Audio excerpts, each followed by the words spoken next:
Next up, we are going to go to the Super Stock 440 class, and we're going to do 3-lap heat races. So we've got heat races in Super Stock 440 coming up next here on the MIRA Race Network, presented by Ginop Sales and Service. Nate Dreyer, Spanky Robinson with you here from Traverse City and the Turtle Creek Hotel and Casino 250. It's been quite the day so far for certain guys. Sounds like JD is ready to chime in. I'm going to chime in, if I may. That would be that's a good word, actually. We do want to just mention several other sponsors because, again, as I've said, our sponsors are very important to us, and they include Team Elmer's, Mobile Excavating, Advanced Insulation Systems, Speed Shot Photography, of course, Countryside Transport, Countryside Sales and Service, Woody's, the United States Air Force, Fly Racing, Diesel Freak, O'Reilly Auto Parts, Fairgrove Oil, Beard Oil, Waste Management, and Zuddles Copy Center and Designing with a Zip is what it's called. And, of course, our main sponsor, Turtle Creek 250. And then big shout-out to my friends Sam and John and all the crew at Ginop Sales and Service for being the MIRA Race Network presenting sponsor. Gentlemen, back to you. Hey, if you get a chance, you're online, let JD know that you're watching on the MIRA Race Network, and we'll give you a shout-out if at all possible. I hope you're enjoying the show here today. They'll have to go to our Facebook page to do that, though, if they don't mind, because I can check the Facebook page, and then we'll definitely pass it along. That's just one more thing for you to do, JD. I know you're the man to handle that. I just had 3 seconds of spare time. Come on now. You're doing a super job, buddy. All right, Chad Seiler in this first stock for Super Stock 440, working their way out right now as they've finished the recon lap behind the Kaisner Construction Pace sled. We'll line them up and we'll see. Tell us about the Super Stock 440 class, the characteristics about kind of the style of racing, the style of sled. Well, these are, like you can see, there's these sleds here are various sleds. There's a snow twister there, second on the inside. On the outsides, I believe that's an RXL Polaris. That TXC Polaris, kind of a special model Polaris, that number 2 machine, nice looking.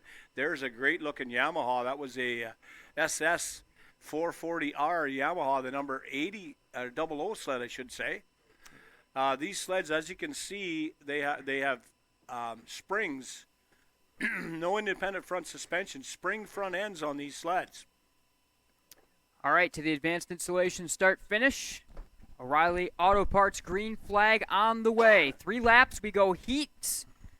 In Super Stock 440, this is the first of the heats. All the way to the inside, Chad Seiler gets ready to lead him to green. That 00 that Spanky just mentioned, Jordan Erickson, the 1980 Yamaha, all the way to the outside as we're lined up and waiting right here to get the green flag. Is a little bit of a delay on Seiler's machine. Got it set to go. Pace sled pulls off, and that's part of issue. One of the runners, unfortunately, unable to make it through that recon lap. Tough luck for that Mercury snow twister. It'll get towed back pit side there with a Kaisner contracting pace sled there with that Mercury twister in tow there.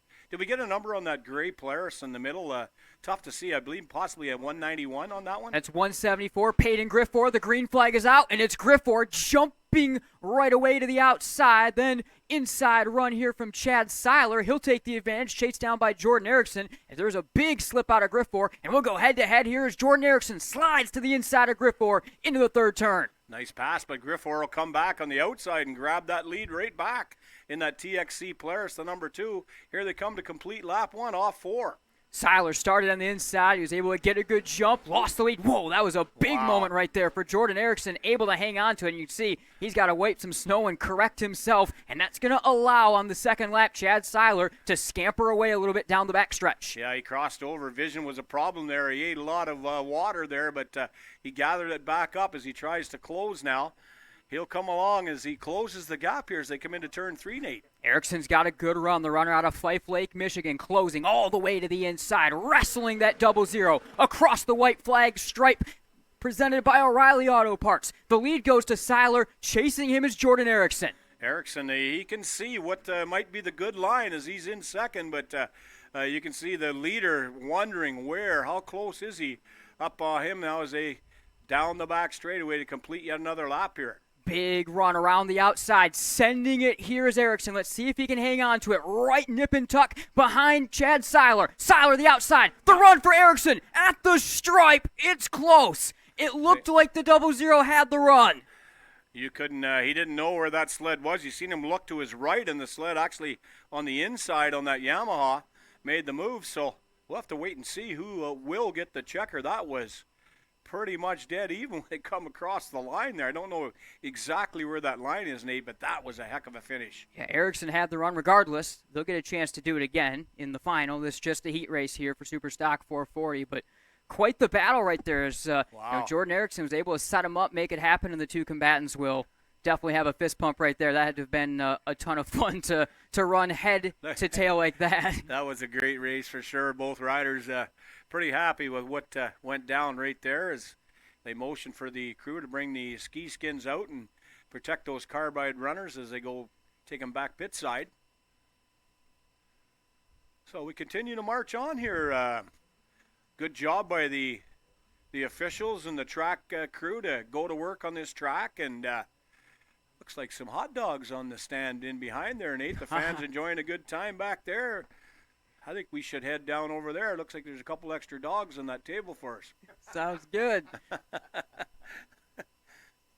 All right, Kaisner Construction Pace Sled back out there. We'll get ready to lead the second heat of the Super Stock 440 group of rounders. They'll get their bearings set with the track. The 66 of Ryan Wolf. You see the 11 of Nate Shramsky out there right alongside Wolf as well as they get ready to make their run right here. Wolf is on a Polaris and Shramsky is on a Yamaha. Yeah, that's it. It looks to be like a GPX Yamaha. Shramsky's nice looking vintage race sled.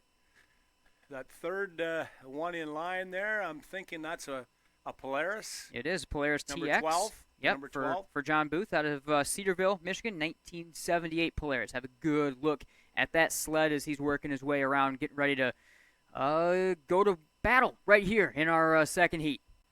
Yeah, there's a good look at that John Booth machine, Cedarville, Michigan, the hometown of that rider. And rounding out the field, what's that one, Nate? The number... Looks like the 7 of Eric Smolinski out of Rogers City, 1980 Polaris TX machine. As they'll group them up, and we'll get ready to pack them up and go running here for 3 laps in the heat race in Super Stock 440. Couple Yamaha and 3 Polaris ready to do battle here in the track here in Williamsburg, Michigan. The Turtle Creek 250 tomorrow. Call your friends up, get them on board to on the MIRA stream of the live racing here at Williamsburg.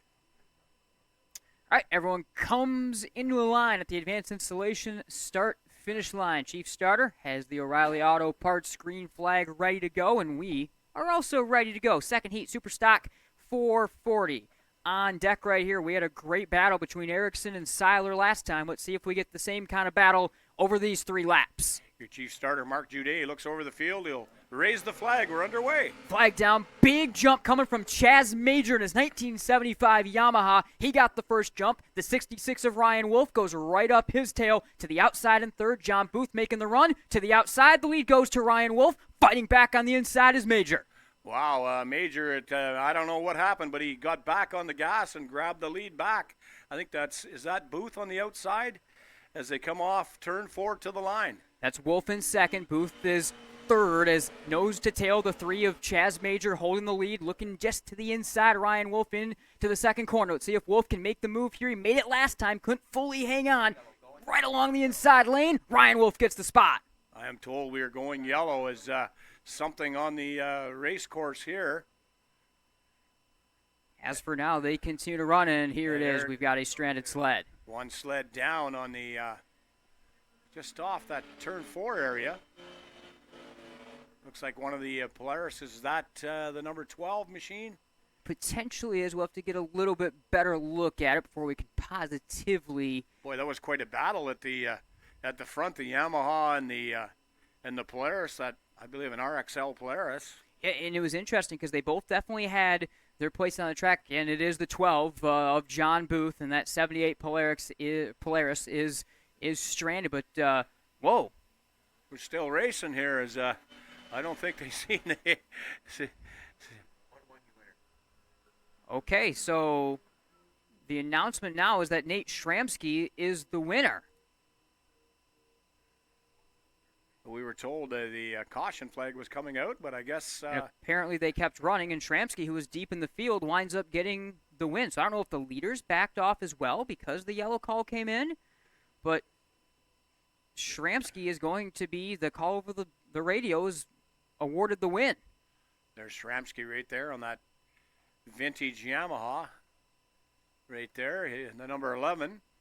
You see the three of Chaz Major behind him. He winds up going second as they were side by side and kicking at each other off the final turn, and it's going to be Nate Schramsky in that 1980 Yamaha that winds up picking up our second heat win in Super Stock 440. A little bit of confusion with that, with the stranded sled and the running continuing afterwards, but it does wind up being Schramsky as the radio call in the winner. Yeah, we're in the production trailer here, and didn't get a look to see what happened with those other sleds on the race course. They still haven't pulled back to pit road here, so I think we're going to do another little track brush up here. Yep, we will do like you said, brush up, plow break, a little bit of track repair and inspection as well, as it's all going to be a little bit of an extended process throughout this afternoon, helping keep this facility with some of the weather conditions we have in the best conditions that we can possibly see, as all those plows will find their way onto the track, and we'll get things set to continue our afternoon of racing here on this Saturday in Traverse City and the Turtle Creek Casino and Hotel 250. We still have the Super Stock 440 final. You're seeing them find their way onto the track right now. The 2 machine of Chad Seiler, the 11 machine of Nate Schramsky, they held on for the heat wins that we saw a little bit earlier on, and they'll be the first ones to take a run behind the Kaisner Construction Pace Sled for a look at this facility. Well, we seen some confusion in the last race of this group here, so I'm sure everybody looking to grab the victory here. Some good-looking machines out there, vintage Yamahas, a couple Yamahas, the 11, the 3. Nice-looking TXC Polaris right there. Yeah, Peyton Griffor and then the gray machine that you see, the third of this grouping right here. Again, this is going to be a really competitive class. If we learned anything from what we saw in the first couple of races, in the heat races here in Super Stock 440, we've got some close racing going on for sure with these vintage sleds built all before 1985. That gray sled just went pit side, so something amiss on board that one. Just drove it straight into the pit lane and off to the pits, so will not run the final here. Yeah, so big disappointment there for Peyton Griffor and his team as he's forced to pull off. Jordan Erickson all the way to the outside. He was a part of a heck of a duo along with Seiler. Going back to that earlier heat race, we'll line them up to the advanced installation start-finish line. Looks like 4 Yamaha and 1 Polaris going to do the battle here. There's that TXC Polaris on the outside, that nice-looking SS Yamaha. A newer version, a couple 78 GPXs, I believe. The 11 and the 3. Mark Jude will line them up, and we'll cut them loose here, Nate, on the oval here in Williamsburg, Michigan. All right, Mark has got our O'Reilly Auto Parts green flag. He's got 5 sleds ready to go in Super Stock 440 for 5 laps. We're off.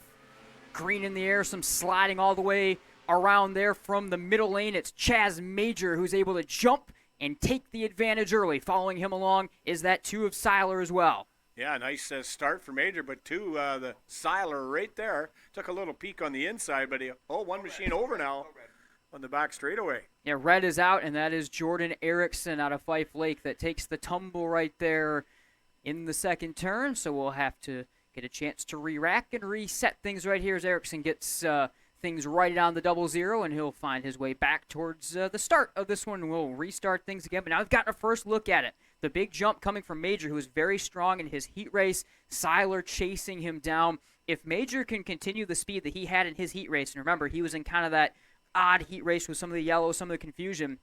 If Major can have that sort of pace again in this run, I think he is a little bit of a favorite, certainly, to look for. That's a strong running Polaris. That Polaris, the only Polaris in the field, though. You can see now the replay on that. Just a slow kind of the back end kind of slipped out on him, and he went around and slowly flipped up on his side, no damage. Good job by everybody to avoid that as we'll line him back up.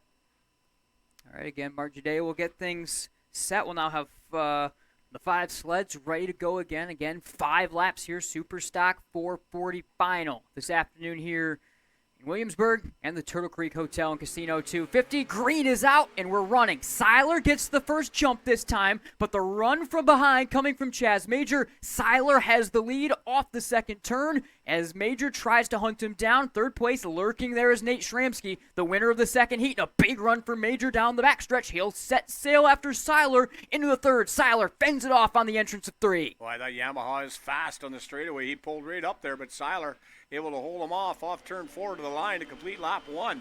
Chad Seiler able to mine the bumps and take the lead at the end of the first. He'll try to dive back into turn 1. Again, just sizing him up right now. Chaz Major in the second spot, but Seiler opens it up just ever so slightly as down the backstretch, here comes the run from the 3 of Chaz Major, and this is a big run entering the corner. Major backs it off on the entrance of 3. Seiler keeps the lead for now. You can see these straight axle sleds, a lot rougher ride around this oval here as they bounce around as that Yamaha trying to close the door. Here it comes now. What a run. Big run again. Major, he's got the straight line speed advantage. He'll take it deep to the outside of turns 1 and 2 as he looks to hang on. And by the way, here comes Erickson into the third spot. He had the tumble earlier. Now he's trying to find his way into the battle for the lead. He sits third, second place, trying to chase down the leader. Seiler is Major. We've got 2 to go at the stripe. Erickson's coming hard as he'll pull up alongside the Yamaha on the outside, the number 3. Big moment, a couple of bobbles for Chaz Major. He, for the moment, will keep the second spot. 2 to go. Has to try to find a way to hunt down the leader, all while Erickson is all over him.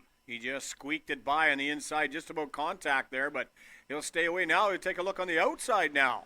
Major able to get a big run go by. It'll be 1 to go at the line. The white flag coming out here for Seiler as Major continues to have to look out his back a little bit with the charging 00. But it's Seiler across the line. He'll take the white. He's got 1 to go to hang on for the Super Stock 440 win. Yeah, Seiler down into turn 1 out of 2 now down the back straightaway. Here he goes, nice and smooth, clearly on the back straightaway. Now 2 more corners for that TXC Polaris. Chad Seiler out of Spring Lake, Michigan. He was able to take the lead off the jump, fend off a couple of attackers, and he will hang on, and Chad Seiler wins Super Stock 440 in Traverse City. Seiler wins here, the second place machine. Seiler looks back now as he wants to figure out how much of a victory he had there. Great run for him on that Polaris. That thing ran no problems at all as he nailed that restart and got the lead and never looked back. It's always tough to take the lead early, to have to hang on with a couple of chargers trying different angles and trying to find a way by you. Seiler was able to keep his head, keep his lines clean, really didn't have any bobbles while they battled behind him, and Seiler able to walk away in the end and win the Super Stock 440 crown here at the Turtle Creek Casino and Hotel 250 in Traverse City. So good work from Seiler. He'll get some help. He'll find his way back pit side where he can celebrate his victory a little bit more. There's the team boss out there, the crew chief. It looks to be Seiler's wife out there to put the ski skins on. They're happy in that pit side as Seiler gets the victory here in that nice TXC Polaris. A little bit of a fist pump there now with your second place machine, the number 3.